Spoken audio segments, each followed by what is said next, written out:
One of the most fun things I think about riding is trying to pick the best lines. I see it as a constant challenge of trying to find the best way down that trail. Yes, for me it started racing downhill where I was trying to be as fast as possible, but nowadays I use it for everything, for cross-country rides to try and save a bit of energy, or on trail rides to find bumps to have a little bit of fun. So let's take a look how you can pick better lines to be smoother, faster, and to master harder trails.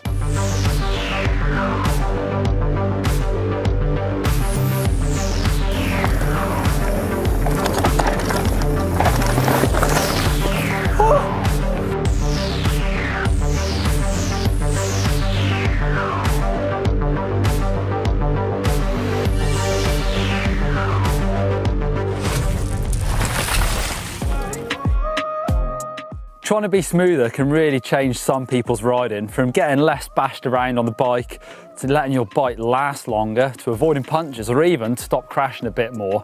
In some cases that could be a case of riding around those bumps a bit more, but I'm also talking here about things like cornering and trying to make that flow of the trail work a bit better for you. So this is a good example.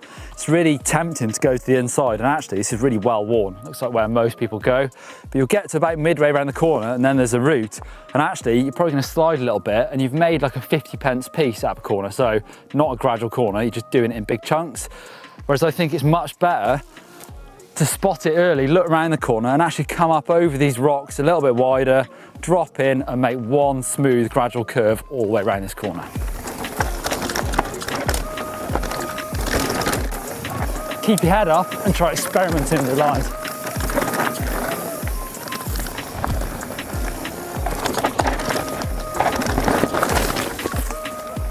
I was loose. I've experimented and decided that outside was best by a long shot.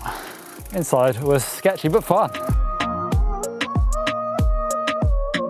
Flowing between corners better are going to give you a more consistent level of grip, especially when the corners are similar, like this section, in a rut, left, right, left, exactly the same, pretty much the same amount of grip everywhere.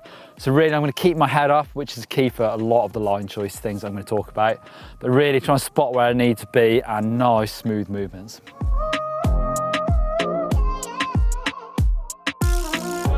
Now you can stick this line choice in the faster or more fun category. There's an easier route, much safer. If we stay in the rut, yeah, it's a bit tight between these two rocks. It's nice and safe, bit of grip, keep in the rut, or come out of the berm early up here and go off this drop off, landing into that rut. So I think that's going to be quicker. So you cut out this corner here and it's definitely going to be more fun.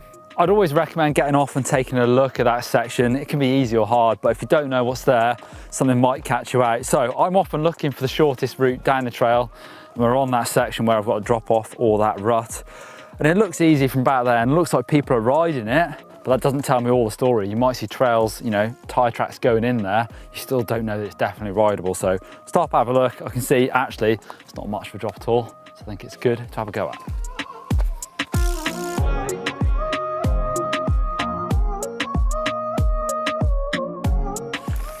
Sometimes a good line is actually going to make a difference between getting through a section or crashing. So let's take a look at a little bit of trail where line choice is going to be crucial. Check this out, we're in Finale Ligura. This is one of the old downhill tracks. It's super washed out, everything's so dry. So you've got these ruts with loose stones in the bottom of them. And obviously it's a pretty lumpy bit coming up. Pretty downhill actually, getting quite steep. So I'm looking at where I can find grip and ultimately a bit where I can sort of flow like water, so I'm not trying to fight against these edges or these loose stones. So I think I'm gonna head down the right hand side just to straighten this out, because down this next gnarly section I definitely want to be on the left. Check out those ruts. So I'm definitely going to try and straighten this out as much as possible. Any turn in these ruts is going to be super difficult. There's not much grip at all. So right hand side, then to the left. Obviously I've got a bit of a lump, I've got to soak up here.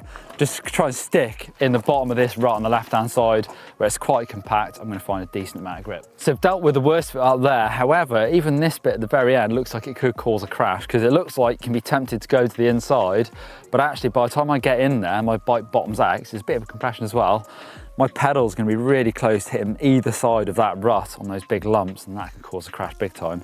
So at the end of this, I'm actually going to use a bit of a hop to get to the outside in that nice bit of dirt, hit that berm and stay away from those horrible rocks. And what about faster? Well, this one is pretty straightforward, eh? Using good lines to ride a trail faster is what all the racers are looking for. And this could be just from trying to straighten out a track as much as possible, or riding the most difficult part that other racers are scared to do. It's all about trying to find those extra seconds to beat those riders. Now, I definitely think picking better lines is about trying to be smoother, faster, and mastering harder trails. But for me, I love coming to somewhere new, like this place, Finale Ligura, riding trails I've never ridden before and trying to use that skill of picking the best line I can first time. Absolutely love it.